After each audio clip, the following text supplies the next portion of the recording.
அனைவருக்கும் வணக்கம்.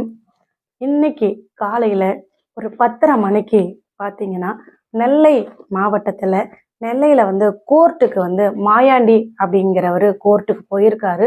கோர்ட்டு வாசலிலே அந்த மாயாண்டிய வெட்டி கொலை பண்ணியிருக்காங்க.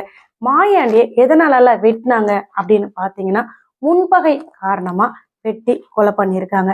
மாயாண்டி எப்ப வருவாரு அப்படின்னு ஏற்கனவே எல்லாரும் வேவு பார்த்துக்கிட்டு இருந்திருக்கிறாங்க. இந்த மாயாண்டியும் பார்த்தீங்கன்னா இருசக்கர வாகனத்துல கோர்ட்டுக்கு வந்திருக்காரு. அவரு இருசக்கர வாகனத்துல வந்த அந்த வண்டியில கூட நம்பர் பிளேட்லாம் எதுவும் கிடையாது. அதுலதான் மாயாண்டி வந்தாரு அப்படிங்கிற தகவலையும் சொல்றாங்க. மாயாண்டிய ஏற்கனவே எல்லாரும் ஃபாலோ பண்ணிக்கிட்டு இருந்திருக்காங்க. மாயாண்டி கோர்ட்டுக்குள்ள வந்த உடனே மாயாண்டியை சுத்தி 4 பேர் நின்றுக்கிட்டதாகவும், இந்த 4 பேர் இல்லாம இன்னும் 3 பேர் வந்திருக்காங்க. அதுல 2 பேர் பார்த்தீங்கன்னா அருவாளை எடுத்து ஒருத்தன் கையவும் ஒருத்தன் கழுத்தவும் வெட்டியிருக்கான். அந்த இடத்துலயே மாயாண்டிக்கு உயிர் போயிருக்குங்க. இவனுங்க வெட்டிட்டு தப்பிக்க முயற்சி பண்ணியிருக்கிறானோ. அங்க இருக்கக்கூடிய வக்கீல்கள் இன்னும் இருக்கிறவங்க எல்லாரும் சேர்ந்து அவனுங்களை எப்படியோ முயற்சி பண்ணி அவனை பிடிச்சிட்டாங்க. ஒருத்தனை வெட்டினவனை ஒருத்தனை பிடிச்சிருக்காங்க.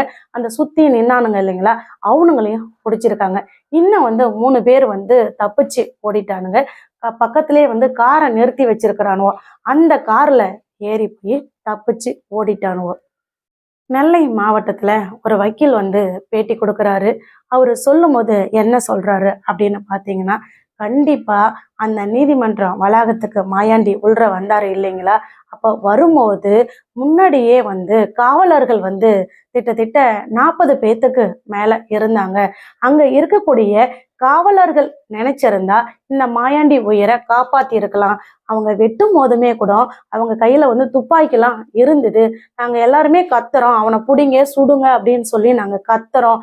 ஆனா அவங்க துப்பாக்கியை வச்சுக்கிட்டு அப்படியேதான் நின்னாங்களே தவிர அந்த வெட்டினவங்களை யாரையுமே அவங்க சுடவே கிடையாது. அங்க இருக்கக்கூடிய போலீஸ்காரங்களும் பொதுமக்கள் மாதிரியே பார்த்துக்கிட்டு தான் இருந்தாங்களே தவிர அங்க நடக்கக்கூடிய அந்த சம்பவத்தை வேடிக்கை தான் பார்த்தாங்களே தவிர தடுக்கிறதுக்கு அவங்க வரவே கிடையாது.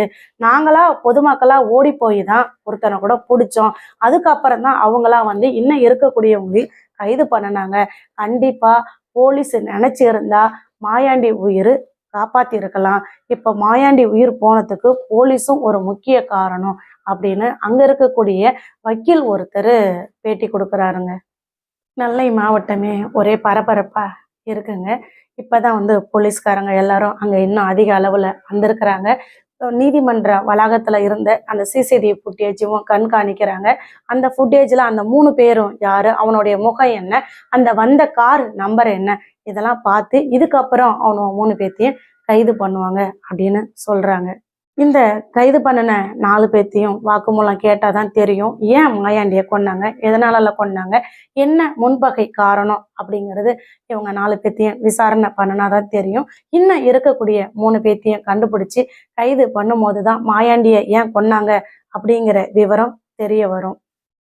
நீதிமன்றம் முன்னாடி 40 போலீஸு இருந்தும் பட்ட பகல்லே பாருங்க ஒரு கொலை நடந்திருக்கு. நம்ம கூட ஒவ்வொரு டைமும் நீதிமன்றம் போகும்போதோ இல்லை வெளியில போகும்போதும் ஒவ்வொரு டைமும் ஒரு அச்சத்தோட தான் போய்கிட்டு வந்துகிட்டும் இருக்கிறோம். ஒவ்வொரு நீதிமன்றத்திலையும் பார்த்தீங்கன்னா வழக்குக்காக உள்ற வராங்க இல்லைங்களா, அதை விட தேவையில்லாதவங்க தான் நிறைய பேர் வராங்க.